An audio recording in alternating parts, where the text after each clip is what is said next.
নমস্কার দর্শক বন্ধুরা, আজকের ভিডিওতে এস নামের মানুষদের ভাগ্যচক্রের বিশেষ কিছু তথ্য সম্পর্কে জানাবো। আপনার নামের প্রথম লেটারটি যদি এস দিয়ে শুরু হয়ে থাকে তাহলে আপনি ঠিক কত বছর বয়সে গিয়ে ধনী হবেন, টাকা পয়সা আসার সম্ভাবনা কোন বয়সে গিয়ে আপনার বৃদ্ধি পায়, আর্থিক উন্নতি, এস নামের মানুষদের অর্থ সম্পর্কিত প্রত্যেক প্রশ্নের উত্তর আজকের এই ভিডিওতে আপনারা পেতে চলেছেন। তাই অনুরোধ রইল, ভিডিওটি অবশ্যই সম্পূর্ণ মনোযোগ সহকারে শেষ পর্যন্ত দেখুন। ভিডিওটি দেখে আপনি অনেক নতুন বিষয় শিখতে পারবেন, জানতে পারবেন। নামের প্রথম লেটার যাদের এস দিয়ে শুরু, তাদের কঠিন জীবনচক্রের ফলাফলের পর্যালোচনা আসুন করতে শুরু করি এই ভিডিওতে বলা প্রত্যেকটি ঘটনা, প্রত্যেকটি বিষয় নিউমেরোলজি এবং অ্যাস্ট্রোলজি থেকে বর্ণিত হবে। নাম্বার অনুসারে নিউমেরোলজিতে এস নামের মানুষদের অবস্থান থেকে এই বিষয়গুলিকে অবজারভেশনের মাধ্যমে পরীক্ষা করে তুলে ধরা হচ্ছে। সুতরাং বিষয়টি আপনার সঙ্গে অবশ্যই মিলে যাবে যদি আপনার নামের প্রথম লেটারটি এস দিয়ে শুরু হয়। দর্শক বন্ধু, তাহলে আসুন শুরু করা যাক ভিডিওর মূল পর্ব। সাধারণ ক্ষেত্রে নামের প্রথম লেটার যাদের এস দিয়ে হয় তাদের কঠিন জীবনচক্রে প্রচুর পরিশ্রম লেখা থাকে। এদের দৃষ্টিভঙ্গি, ভাগ্য অত্যন্তই পরিবর্তনশীল এবং আলাদা অন্য কোনো মানুষের তুলনায়। এরা সর্বদা জীবনে উন্নতির জন্য কঠোর পরিশ্রম করতে প্রস্তুত থাকেন। নামের প্রথমে যাদের এস থাকে সেই সমস্ত মানুষেরা প্রধানত আবেগী এবং ইমোশনাল হয়ে থাকেন। আমাদের প্রত্যেকেরই কিছু এক্সপেকটেশন থেকে থাকে। আমরা কর্ম করি উন্নতির জন্য, কিন্তু আমাদের পিছিয়ে পড়ার কারণ আবার আমাদের সঙ্গেই বর্তমান। যেমন এস নামের মানুষদের শত্রুর সংখ্যা কোনো অংশে কম নয়। এই শত্রুদের থেকে বেরিয়ে এসেই আপনার উন্নতি। শত্রু তারা আপনার আজ আশেপাশেই আছে। শত্রুতা তাদের সঙ্গে সব থেকে বেশি বৃদ্ধি পায় যাদের আমরা খুব ভালোবাসি বা যারা আমাদের কাছের হয়ে থাকে, এবং এমন মানুষের অভাব এস নামের মানুষদের জীবনে কোনো অংশে নেই। সেটা আপনার পারিবারিক ক্ষেত্রে বলুন, আপনার প্রতিবেশী বলুন বা আপনার বন্ধুদের মধ্যে। যাদের শত্রু বলে আপনার মনে হয় তাদের থেকে দূরে থেকে কার্য করুন এবং নিজের সব প্ল্যান তাদের বলার প্রয়োজনীয়তা কোনো অংশে নেই, তাই সমস্ত কিছু তাদের জানানোর প্রয়োজন মনে করবেন না। আপনার আর্থিক উন্নতির জন্য এই বিষয়টি মাথায় রাখা অত্যন্ত প্রয়োজন। এখন প্রশ্ন হলো, ঠিক কত বছর বয়সে গিয়ে ধনী হন এস নামের মানুষেরা?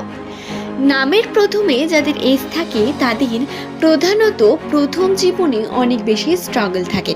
দেখুন বন্ধু, আপনার নামের প্রথম লেটার যদি এস দিয়ে হয়, আপনি যেই জিনিস নিয়ে এগিয়ে যেতে চান, যেটা আপনার স্বপ্ন, সেদিকে আপনি সফলতা পাবেন না। এটা প্রায় 75% এস নামের মানুষের সঙ্গেই হয়। সেই দিকে সফলতা একেবারেই আপনি পাবেন না। উল্টে আপনাকে এমন কোনো কাজের সঙ্গে যুক্ত হতে হবে যা আপনাকে অনেক কিছু শেখাবে, এক্সপিরিয়েন্স করাবে লাইফকে, এবং সেখান থেকেই আপনার উন্নতি হবে। কর্ম যা আপনি করছেন, যে কর্মের সঙ্গে আপনি যুক্ত রয়েছেন, তাকে মন দিয়ে করুন, তাহলেই সফলতা আসবে।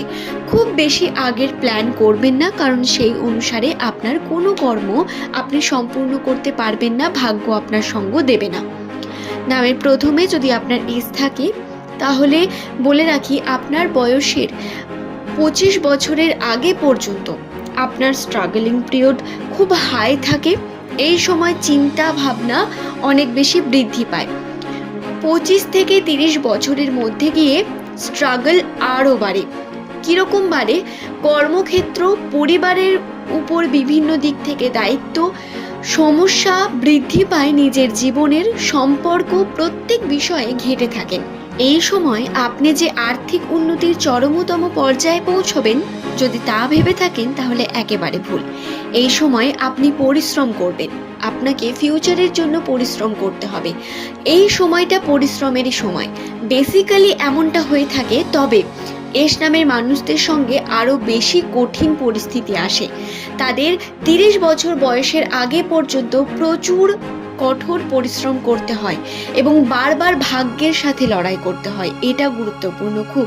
20 বছরের পর থেকে ভাগ্যের সাথে লড়াইটা দ্বিগুণ হয়ে যায় এবং সমস্যা আসতে থাকে জীবনে। পরবর্তীকালে গিয়ে প্রধানত 35 বছরের পর গিয়ে নতুন কোনো ইনভেনশন, নতুন কোনো পদ্ধতি, নতুন কোনো মাল্টিপল দিকে কর্মের যদি সূত্রপাত করেন তাতে উন্নতি পাবেন।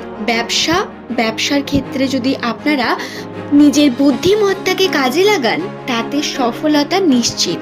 তাই বন্ধু, ব্যবসার ক্ষেত্রে উন্নতির চেষ্টা করুন, সর্বদা চেষ্টা করুন যাতে আপনারা কর্ম সঠিকভাবে করতে পারেন।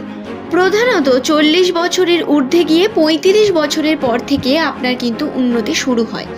আর্থিক উন্নতি বাড়ে, টাকা পয়সা বিভিন্ন দিক থেকে আসতে শুরু করে, ভাগ্যের চাকা পরিবর্তন হয়। 30 বছরের পরে গিয়ে আপনারা এই পরিবর্তন ধীরে ধীরে লক্ষ্য করতে পারেন। 35 বছরের পরে গিয়ে আপনাদের মধ্যে দায়িত্ব বৃদ্ধি পায় যেমন, ঠিক তেমনই ভাগ্যেরও পরিবর্তন ঘটে এবং এই পরিবর্তন আপনাকে যেমন আপনার সম্পর্কে সুখ, শান্তি, সমৃদ্ধি দেয়, ঠিক তেমনই আপনার পরিবারের মধ্যেও কিন্তু শান্তি বজায় থাকে।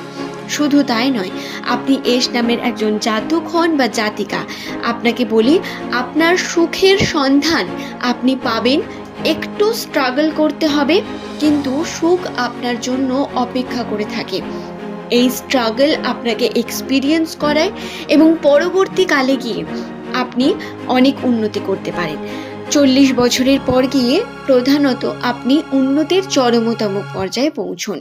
এরপর প্রশ্ন এটা হতে পারে আপনাদের যে আপনার বয়স হয়তো 40 বছরের ঊর্ধ্বে, কিন্তু আপনি হয়তো ভাবছেন আমার জীবনে এমন কোনো ঘটনা ঘটেনি যার কারণে আমি খুব সুখী বা আমার কাছে খুব বেশি টাকা পয়সা আছে।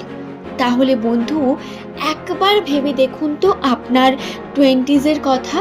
আপনি কি নিজের বয়স যখন 20 ছিল বা 20 থেকে 30-এর মধ্যে ছিল তখন যেরকম ছিলেন এখনো সেরকমই আছেন? কোনো উন্নতি করেননি, কোনো কার্য করেননি, কোনোভাবে আপনার সুখ বৃদ্ধি পায়নি? এটা ভেবে দেখুন। পরিবর্তন অবশ্যই হয়েছে, আর যদি তা না হয় তা আপনার কর্ম দোষ। আপনাকে কর্ম করতে হবে, কারণ ভাগ্য সঙ্গে থাকলেই হয় না, আপনাকে কর্ম করতে হবে, কর্মই ধর্ম। এবং যদি কর্মকে এবং ভাগ্যকে মেলান তবেই ফলাফল পাওয়া যায়। তাই কর্ম করুন, কর্ম করেই আপনারা সঠিক ফল পাবেন। ভাগ্যের উপর সব কিছু ছেড়ে দিয়ে বসে থাকবেন না। কর্ম ভাগ্যকেও পরিবর্তন করতে পারে, মনে রাখবেন বন্ধু। এস নামের মানুষদের জন্য ছিল আজকের এই ভিডিওটি যদি ভালো লেগে থাকে একটি লাইক করে চ্যানেলটিকে